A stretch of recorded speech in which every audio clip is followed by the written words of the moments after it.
And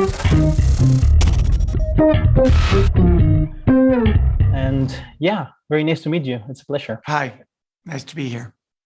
Thank you. I just wanted to start the interview by asking, how did you approach the Adam project? Because as far as I know, I think it had been in development for some time. So I just wanted to know what attracted you to the film. Yeah, Jonathan Tropper, who wrote the script, had spent about 7 or 8 years writing it and almost making it with, I think there was like at various points it almost got made, but nothing ever happened with it. But as soon as the idea was told to Ryan and I, the idea of a man who goes back to meet his younger self and his parents who are the same age as him, I feel like we instantly knew this is a great idea. And it's a very resonant idea because it touches on something deeply human. We all tell ourselves stories about our history, but probably the truth of that story is very different than the way we remember it. Okay, so you were more attracted to the emotional aspect of the story, I guess. Yeah, I'm always attracted to the emotional aspect. Free Guy, when it was just a video game script, I wasn't that interested. But when I realized, oh, it's a metaphor for the power of the individual in a dystopian society, that became interesting to me. I'm always looking for what is the theme, what is the emotional spine. There needs to be a concept that is filled with wonder, a museum coming to life, a boy who goes missing in an upside down dimension, a linguist who has to translate for an alien invasion, right? Everything I do, there tends to be a big, juicy circumstance, but there always needs to be an emotional beating heart. Of course, when you can relate to our characters and you know how it works in terms of a more human connection, I guess, between all the characters and the spectator. Well, and that's what the genius of that Amblin model is.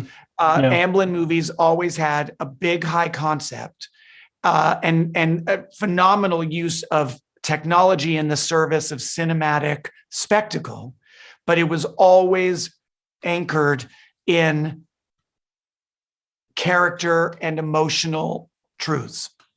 So maybe you would say that the old school, maybe 80s Amblin films were one of your main inspirations for the tone of the story? I feel like those old school Amblin movies are an inspiration for all my movies, but most obviously with the Adam Project, because there was something about this story that felt like I wanted to make a neo Amblin.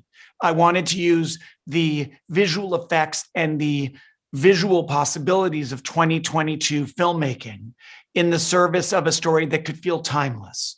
And so, yes, no question, the Spielbergian DNA that runs through my veins as a filmmaker was very consciously present when I made the Adam Project. Okay, that's great. That makes sense.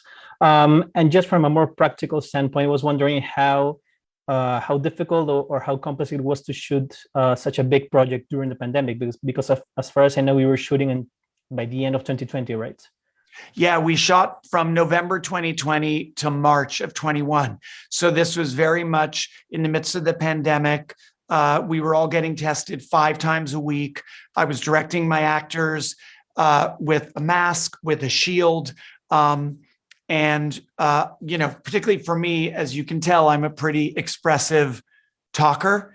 So it was definitely, I felt like there were these layers between me and my actors and me and my cinematographer. So I had to invest even more energy to make my feelings and my ideas understood. Yeah. But I'm also proud to say that we shot a 70-day movie shoot with not a single positive case on our set. That's amazing. Yeah, I think that's not something that everybody can say that. So yeah. Well, I'm afraid that's all the time we have for today. Thanks a lot for this interview. It was a pleasure. Thank you. I really enjoyed the film, so congratulations. I'm sure it's going to be a success. Yeah. Thank you very much. Bye-bye. Bye-bye.